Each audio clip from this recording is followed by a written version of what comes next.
নমস্কার, শুভ সকাল। আপনারা দেখছেন শেষের কবিতা সুন্দরবন ইউটিউব চ্যানেল।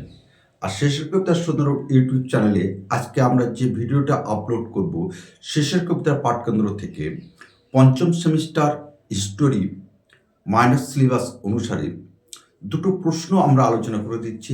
দুটো প্রশ্নই কিন্তু তোমাদের পরীক্ষায় অবধারিত আসবেই, অর্থাৎ প্রশ্ন তোমাদের ছাপ হয়ে গেছে। সুতরাং মনোযোগ দিয়ে একটু শোনো, শুনলে এই দুটো প্রশ্ন কিন্তু তোমরা কমন পাবে। প্রথম প্রশ্ন, আদি শিল্পায়ন বলতে তোমরা কি বোঝো? এটা কিন্তু তোমাদের টিকায় আসতে পারে, আর সেটাই আমরা আলোচনা করে দিচ্ছি। আদি শিল্পায়ন, আমরা জানি ইংল্যান্ডে প্রথম শিল্প বিপ্লব হয়েছিল, আর সেই সালটি হল 1760। অর্থাৎ অর্থাৎ এখানে দেখা যাচ্ছে 18 শতকের মাঝামাঝি সময়ে ইংল্যান্ডে কিন্তু এই শিল্প বিপ্লব হয়েছিল। আর এই শিল্প বিপ্লব হয়েছিল কিন্তু একদিনের কোনো ঘটনার পরিপ্রেক্ষিতে নয়। এর আগে নানান পরিকাঠামো, নানান উন্নতি সাধনের ফলে ইংল্যান্ডে কিন্তু এই শিল্প বিপ্লব হতে সাহায্য করেছিল। আর সেখানে আমরা দেখছি যে এই শিল্প বিপ্লবের ঠিক আগের পর্যায়ে ইউরোপের যে গ্রামগুলি ছিল, সেই গ্রামে অসংখ্য বাড়িতে কি বিভিন্ন উৎপাদন ব্যবস্থা গড়ে ওঠে। আর এই যে উৎপাদন ব্যবস্থা গড়ে উঠেছিল, তা কিন্তু কোনো কারখানায় নয়, একদম নিজস্ব বাড়িতে। আর আমরা তো জানি বাড়িতে যে শিল্পগুলো গড়ে ওঠে, সেই শিল্পগুলিকে আমরা বলি কুটির শিল্প। ঠিক ইউরোপের গ্রামগুলিতে এর প্রত্যেকটি ঘরে ঘরে এই রকম কুটির শিল্প গড়ে উঠেছিল। আর গড়ে ওঠার ফলে ঐতিহাসিক ফ্র্যাঙ্কলিন মেন্ডেলেস একে আদি শিল্পায়ন নামে অভিহিত করেন। আর সেখানে আমরা দেখি এই যে আদি শিল্পায়ন ব্যবস্থা ইউরোপের গ্রামগুলি গড়ে উঠল, সেটি কোনো কলকারখানায় নয়, গ্রামের একদম অস্পৃকার গ্রামে এই শিল্পগুলি গড়ে ওঠে। এবং সেখানে তাদের বাড়ির যে সদস্যরা, পরিবারের সদস্যরা, তারাই কারিগর হয়ে ওঠে, আর তারাই এই উৎপাদন ব্যবস্থা তারা তৈরি করতে থাকে।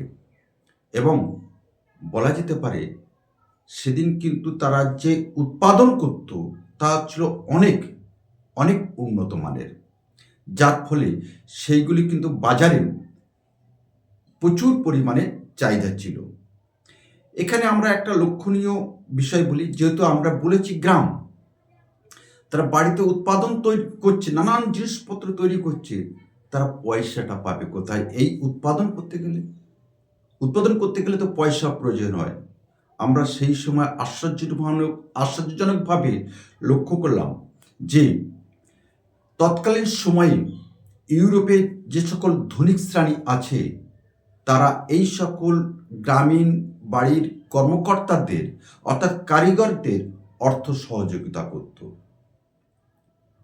অর্থাৎ দাদন প্রথা ইউরোপে কিন্তু সেই সময়ে 17-18 দশকের আগে কিন্তু এই দাদন প্রথা ইউরোপে কিন্তু প্রচলিত ছিল। আর প্রচলিত থাকার ফলে এই যে গ্রামীণ পরিবারের সদস্যরা এখান থেকে দাদন নিয়ে উৎপাদন তৈরি করত, উৎপাদন বস্তু তৈরি করত, পণ্য তৈরি করত।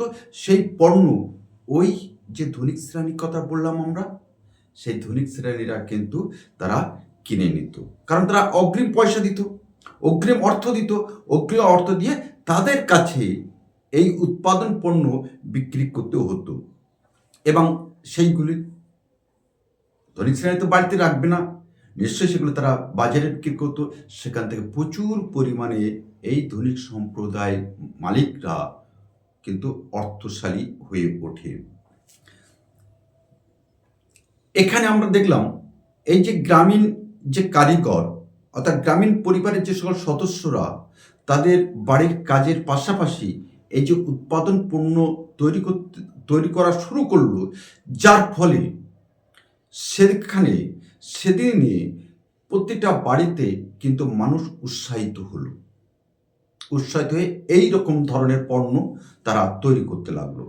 তৈরি করার পর আগামী দিন গোটা ইউরোপ জুড়ে একটা শিল্প আবহ তৈরি হয়ে গেল।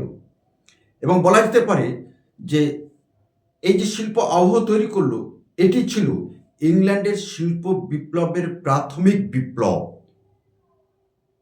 কারণ সেদিন যদি এই যে 1760 খ্রিস্টাব্দের আগে যদি ইউরোপের বিভিন্ন যে কান্ট্রির যে গ্রামগুলি ছিল সেখানে যদি এইরকম শিল্প ব্যবস্থা, কুটির শিল্প ব্যবস্থা গড়ে না উঠত, তাহলে 1760 খ্রিস্টাব্দে ইংল্যান্ডের যে শিল্প বিপ্লব হয়েছিল সে বিষয়ে কিন্তু আমাদের যথেষ্ট পরিমাণে সন্দেহ থাকত। তাই আমরা নিঃসন্দেহে বলতে পারি এই যে আদি শিল্পায়ন ইউরোপের, এটি ইংল্যান্ডের শিল্প বিপ্লবের একটি প্রথম বিপ্লব। আর এটাই হলো তোমাদের পরীক্ষার উপযোগী একটি অন্যতম প্রশ্ন, আদি শিল্পায়ন কি, আলোচনা করো 5 নম্বরের জন্য টিকা।